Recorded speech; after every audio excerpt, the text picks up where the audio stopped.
দেওবালী জাকৰুৱা বিলবান্ধ সমিতিৰ উদ্যোগত শ্ৰী শ্ৰী কৃষ্ণৰ ৰাস মহোৎসৱত দ্বিতীয় নিশা নাট্যকাৰ কবিন ৰাজৰ ৰচনা আৰু বলিষ্ঠ অভিনেতা লগতে সুপৰিচালক ইন্দ্ৰমোহন দাসৰ পৰিচালনাত অঞ্চলৰ যুৱক যুৱতীৰ দ্বাৰা সামাজিক নাট বদনামী নায়ক মঞ্চস্থ হৈ যায়। উক্ত অনুষ্ঠানটি শুভ উদ্বোধন কৰে দক্ষিণ জাগিয়াল গাঁও পঞ্চায়তৰ সভানেত্ৰী টুটুমণি শইকীয়া। লগতে উপস্থিত থাকে সাংবাদিক নৱজ্যোতি ভূঞা, জ্যোতিষমান শইকীয়া আৰু নাট পৰিচালক ইন্দ্ৰমোহন দাস। নাটকৰ প্ৰতিটো চৰিত্ৰই সকলো ৰাইজৰ মন মোহিত কৰিবলৈ সক্ষম হয়।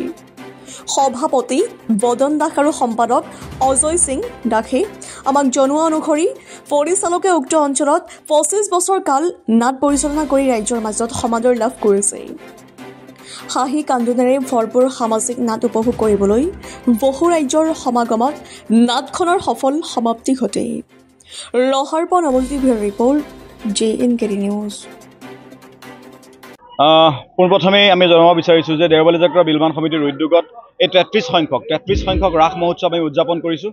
এই ৩৩ সংখ্যক ৰাস মহোৎসৱ আমি ৩ দিনীয়া বৰ্ণাঢ্য কাৰ্যসূচীৰ আয়োজন কৰিছোঁ। প্ৰথম দিনা আমাৰ ভাগৱত প্ৰতিষ্ঠা কাৰ্যসূচী আছিল। দ্বিতীয় দিনা মহাপুৰুষ শ্ৰীমন্ত শংকৰদেৱৰ বিৰচিত কেলিগোপাল নাটখনি আমি মঞ্চস্থ কৰিছোঁ। ইতিমধ্যে যোৱাকালি ৰাইজৰ বিপুল সমাদৰ আমি লাভ কৰিছোঁ। ৰাইজৰ বিপুল সমাদৰৰ মাজেৰে ৰাইজৰ যথেষ্ট সংখ্যক ৰাইজৰ ইয়াত উপস্থিতি হৈছে আৰু সকলো ৰাইজৰ সহযোগিতাৰে সুন্দৰভাৱে আমি ৰাসখন ইতিমধ্যে আমি সমাপ্ত কৰিছোঁ।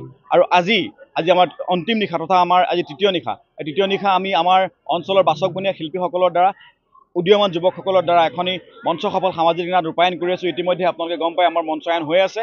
বদনামী নায়ক কবিন ৰাজৰ দ্বাৰা ৰচিত আৰু ইন্দ্ৰমোহন দ্বাৰা পৰিচালিত এখনি সামাজিক নাট বদনামী নায়ক। এই নাটখন ইতিমধ্যে মঞ্চায়ন হৈ আছে আৰু ৰাইজৰ ব্যাপক আপোনালোকে ইতিমধ্যে দেখাইছে ৰাইজৰ ব্যাপক সমাদৰ লাভ কৰিছোঁ।